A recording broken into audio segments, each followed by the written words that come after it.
Chip Zdarsky's Daredevil run has already been nominated for 4 Eisner Awards. But what makes this so special, knowing that Matt Murdock, everyone's favorite devil of Hell's Kitchen, may not be wearing the cowl forever?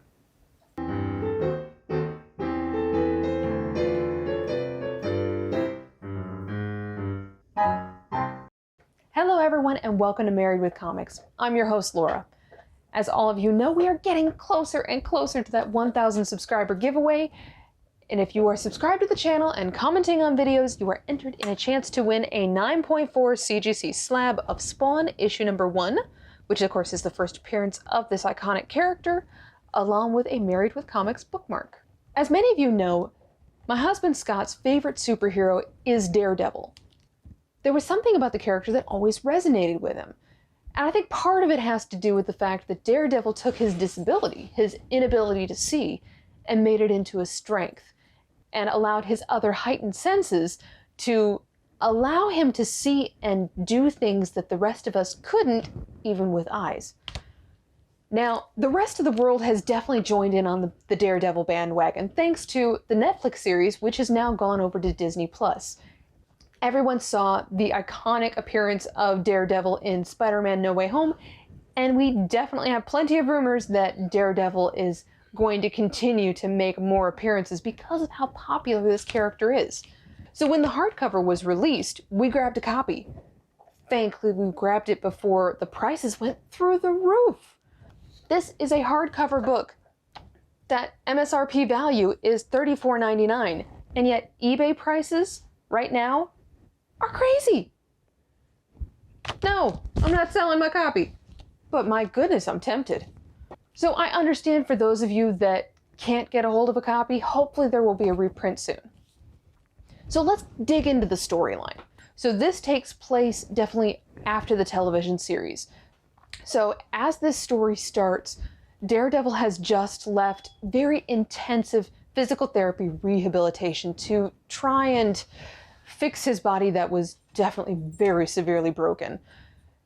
You can tell that his body may be healing, but also psychologically something's still not quite right.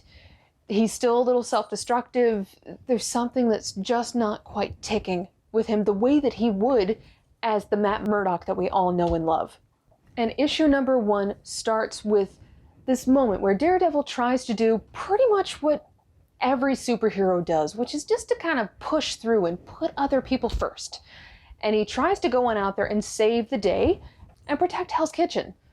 The problem is he tries to stop a simple robbery, 2 bad guys, and he makes a fatal mistake. He ends up accidentally killing someone. So Matt Murdock, of course, starts investigating into this death to try and determine, did he really kill this person? Was he set up to blame for this? And then of course we have the fallout that happens, because of course we know that Fisk is still mayor of this city, and Fisk has passed an edict where we will no longer allow vigilantes or superheroes, in essence, in the city. However, of course, the police force has always worked collaboratively with our superheroes, and sadly with this kind of edict, it doesn't just end with Daredevil or Punisher. This now extends all the way to Spider-Man. So the cities are definitely trying to put an end to superheroes and say that the law needs to stay within lawmakers or the police force. And sadly, the death caused by Daredevil gives extra traction to this argument. So we have the introduction of a new character by the name of Detective Cole North. And Detective North is coming in from Chicago and specifically wanted this assignment of stopping vigilantes. We don't know why he wanted this particular assignment. We do know, though, that he is not hired or working with Fisk. He's made it abundantly clear that he's going to stop the vigilantes, and then he's going to stop the Fisks of this world, who take these opportunities to then further their own causes by using politics to their advantage. So he's not really on anyone's side, but he is willing to do whatever it takes to stop Daredevil first. And I really like the differences between the two roles of Detective Cole and Matt Murdock, because we know there's something that's just not quite right with Matt Murdock. He still means well, he still wants to be that superhero, and he's still trying to kind of get back into the swing of things, but he keeps kind of making these mistakes because his body's just not quite there yet. And it does appear like he still has some PTSD from before, which is why it's almost like his heart's not in it either. Then you have Detective Cole, who is on the right side of the law. However, you have other police officers within that same jurisdiction who are standing against Detective Cole and making it even harder for Detective Cole to do his job. So then you start to wonder, is there a reason for all these obstacles in Detective Cole's way? And is he really going to be able to root out all of the dysfunction that's taking place in that city within the legal system? It's a really interesting argument, and it's a really interesting dynamic as you see both men really fighting with kind of themselves and with their own personal causes, and then of course fighting each other. There are three key things that I absolutely loved, and I thought they did a fantastic job with Volume 1. So first one was, I loved the guest appearances by Punisher, Luke Cage, Iron Fist, Jessica Jones, and Spider-Man. I liked how you had the Punisher reacting to Daredevil finally taking a life and questioning whether now Daredevil is on the Punisher side, and willing to really admit that in order to apply justice, you must be willing to take a life as well. Which of course is the Batman argument that all of us have about the Joker, because clearly someone keeps breaking out of Arkham. And then you have the other superheroes who have defended and kind of cleaned up Daredevil's messes enough that they're all turning and saying that this isn't just one mistake. This is now to the point where he is reckless and a danger to not only himself, but other people and other superheroes. I really liked their involvement, and I loved the different perspectives that they brought to the table. Really, really well done. And I can only imagine, considering how long Luke Cage, Jessica Jones, and Iron Fist had worked with Daredevil, and of course, we all saw him in the Defenders TV series, which I agree. Mixed reviews about that one. But you know that these four have worked together pretty extensively, so to have them even questioning whether Matt Murdock really should continue to be Daredevil says a lot. The second thing that I really loved, and I thought they did a fantastic job with, is kind of visually depicting Daredevil's kind of sonar capabilities. So you all remember the Daredevil movie with Ben Affleck. Now, I agree with all of you about that particular movie, so just follow my brainwave for a second. In the movie, there's a particular scene where Daredevil asks Elektra to stand in the rain, so that way he can hear the pattern of the rain falling on her face, and then he can kind of see her features. However, there's this moment where she's mad at him, and she decides to kind of put up the umbrella, so he can no longer see her face. Visually, you kind of get a moment to see how he sees her in the rain, and then you see how she sort of disappears once she puts up the umbrella. In this, they show that it's not just a matter of, hearing heartbeats or breaths or something kind of splashing off of a 3D object. Instead, you sense this sort of echolocation that he's able to do, kind of like a sonar. These sound waves are going out into these different spaces, whether it's in this building, the next building, or 3 blocks away, he can detect exactly where the noise is coming from and who's in danger.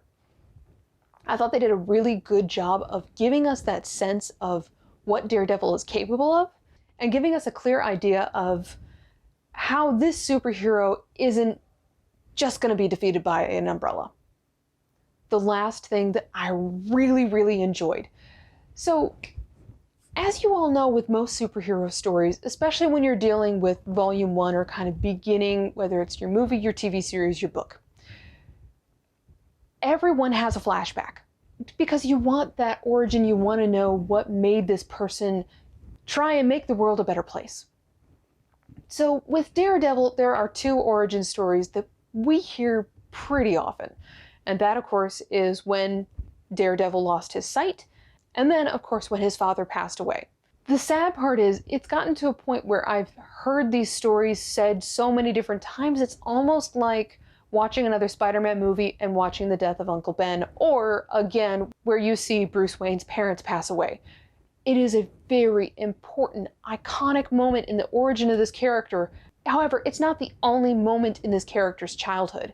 So what I loved is that they show other moments from Matt Murdock's childhood. So you see how, as many of you know, Daredevil is a devout Catholic. And you see how him as a young man saw the injustices that were taking place and decided that there was a moment where, right and wrong needs to be applied and someone needs to stand up for these people, even if he's serving as a messenger of God. But even the priest is the one who points out that as a messenger of God, why is he wearing a devil's cowl and calling himself the devil of Hell's Kitchen?